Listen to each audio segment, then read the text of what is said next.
Estamos en comunicación con Juan Belicou, analista internacional, a quien le damos la bienvenida acá a Buenas tardes, Buenos Aires. ¿Qué tal, Juan? Acá Damiana y Darío te saludamos. Buenas tardes. ¿Qué tal? Hola, buenas tardes, ¿cómo les va? ¿Cómo estás? Bien, sobreviviendo. Bueno, encontrándome sí. con esta sorpresa. Bueno, ¿una sorpresa fue para vos? ¿Era algo que parecía como que no se podía llegar a dar y se dio? No, a ver, todavía no se dio. Es un primer pasito, hay mucho camino por recorrer todavía. Recordemos que desde que empezó el conflicto del 7 de octubre de hace 2 años, este en realidad es el cuarto intento. No, las cuestiones de fondo siguen estar sin aclararse. Y bueno, uno quiere ser optimista en este caso, ¿no? Ya hay demasiada sangre derramada como para que esto siga.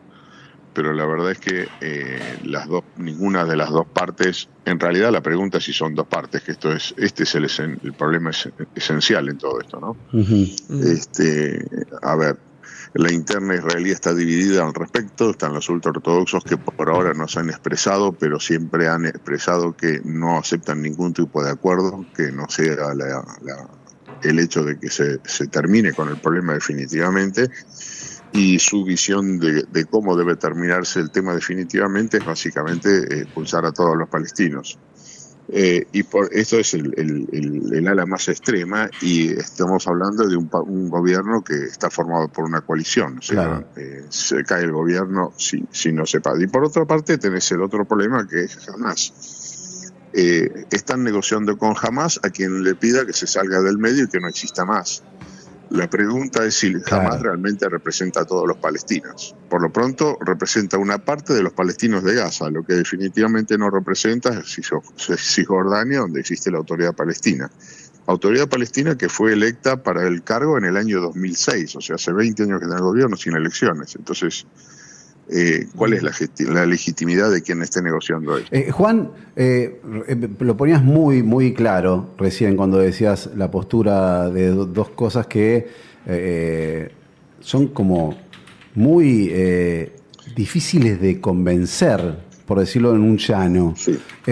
Por eso suena como medio utópico esto, y más allá de que Estados Unidos sí es una autoridad internacional, ¿hasta qué punto respetan eso? ¿O hasta qué punto puede ser respetado? Me parece como que todo está en un fino límite en donde cualquier cosa puede detonar cualquier cosa. Es como que nadie confía en nadie también. ¿Eso es real o es simplemente una sensación que tengo yo? No. Es real. Un poco lo que va a jugar acá es como juegan todos los demás actores, y que tanto hay voluntad por parte de las bases de seguir en un proceso de paz. Y esto es lo que no está claro todavía, ¿no? Pero la verdad es que cuando ves los 20 ¿Pero es real esa 21 sensación, esas ganas de paz? ¿Es No, real? No, a ver, el ciudadano de a pie sí tiene ganas reales, pero hay un punto que es el siguiente. ¿Qué pasa con las víctimas indirectas? Me refiero a la gente que perdió a toda su familia y que tiene sed de venganza. ¿Realmente acepta que esto se negocie sin más ni más y que quede impunidad para lo que ellos entienden son los asesinos de sus familiares? Y eso es lo que no queda en claro. En este tipo de entorno, donde vos tenés esa cantidad de víctimas, la sed de venganza por parte de algunos puede llegar a superar el sentido común, ¿no? Y por otra parte hay ambiciones políticas en los dos lados, ¿no? Tanto por parte de Israel, Netanyahu ya está a punto de ir a un proceso judicial que, si esto lo convalida como héroe, queda en el gobierno, y entonces eso a la oposición no le conforma porque la oposición lo quiere desplazar y quedarse ellos. Y lo mismo pasa del otro lado, lo mismo tenés con Hamás. Salido Hamás, ¿quién queda a cargo? ¿La Autoridad Palestina? No creo que tenga la legitimidad que todos desean, y por otro lado una autoridad palestina que muchos vean como traidora por estar negociando. O sea, hay todo un escenario muy enrarecido, claro, muy complicado. Tenés 20 puntos que son muy ambiguos, en el sentido, la cuestión de fondo no está resuelta. O sea, ¿qué va a pasar? ¿Van a existir dos estados o no? Claro. Y como mientras esa cuestión no esté resuelta, cada una de las partes, vos ves los puntos, son muy ambiguos, con lo cual la interpretación que cada uno le da Claro. está bien en términos generales, pero cuando se sienten a negociar la sintonía fina de cómo se va a cumplir esos 20 puntos, va a tener problemas. O sea, el primer punto decía liberar a todos los rehenes, y jamás puso una condición que no estaba en los puntos: liberen a 2.000 prisioneros. Israel lo acepta, pero después de los 20 prisioneros que están con vida viene el resto de los rehenes muertos, si es que alguno más queda vivo. ¿A cambio de qué? Eso todavía no lo dijeron.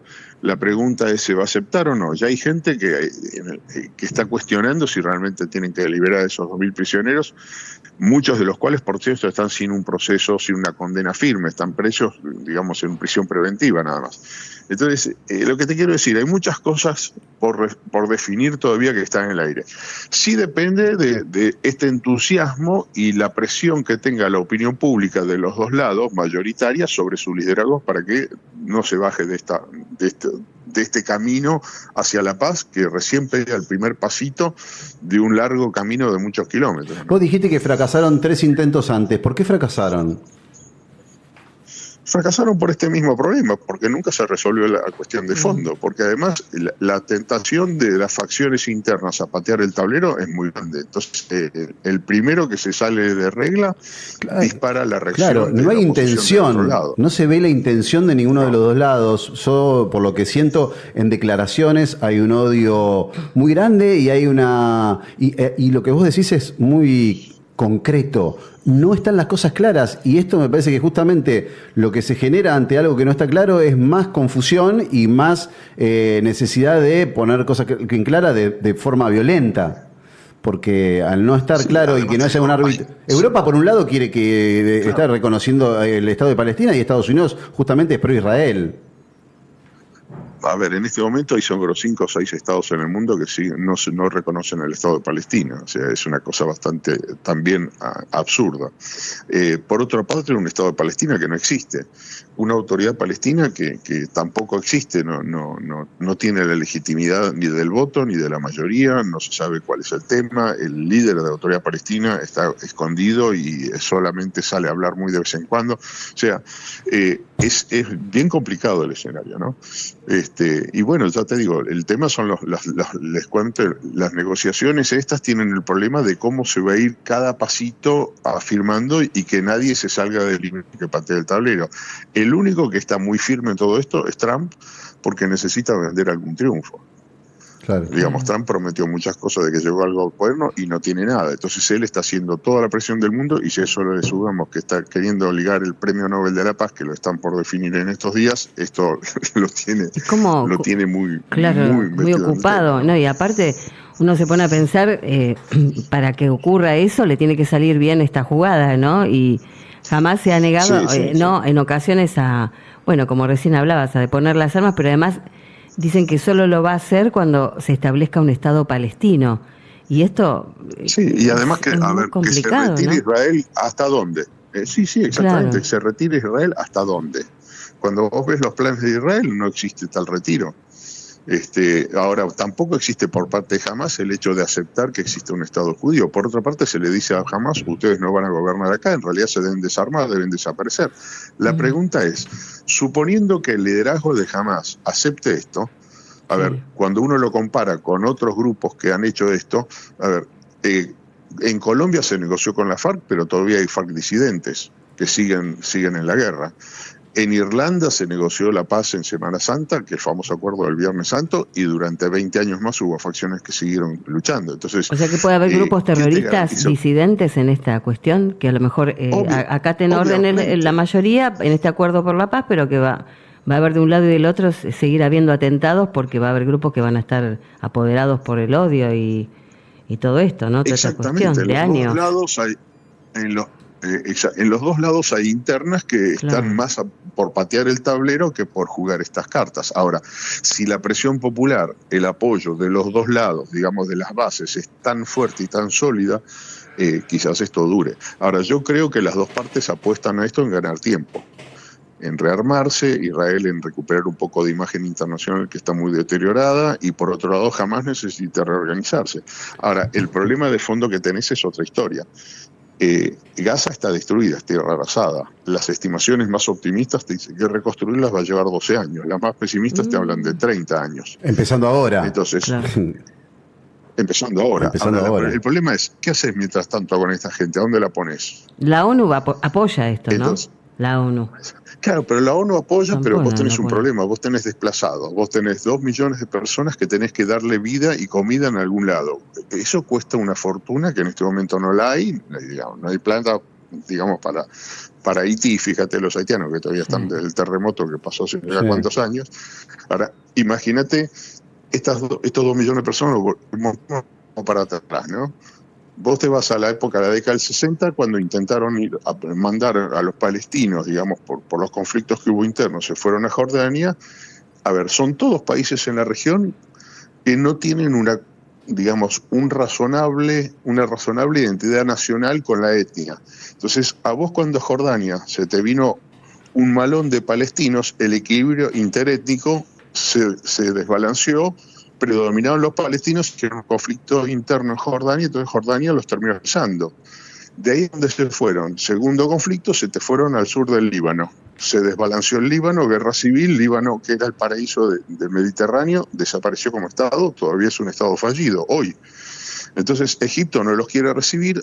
¿A dónde vas a meter estos 2 millones o 3 millones de palestinos que querés desplazar mientras se reconstruya la zona? Porque no hay nada, y así a remover los escombros va a llevar 12 años. Y a Trump no se le va a ocurrir algo porque como él le gusta el poder y quiere tener a lo mejor ese título por la paz, digo, no se le va a ocurrir armar como, no sé, se me ocurre por ahí digo una tontería, pero digo, algún mini estado, algo donde pueden estar, qué sé yo, algo dentro que divida, porque todo lo que se propone lo consigue este hombre. Bueno, es una manera de decirlo, porque si vos te pones a ver las promesas que él hizo, él iba a terminar con Ucrania en 24 horas, todavía estamos ahí esperándolo, hace 8 meses, 9 meses, ¿no? Me quedo más tranquila. Para mí es un mentiroso serial, ¿sí? ¿qué es eso? Para mí, no sé qué pensás vos, Juan. No, porque él...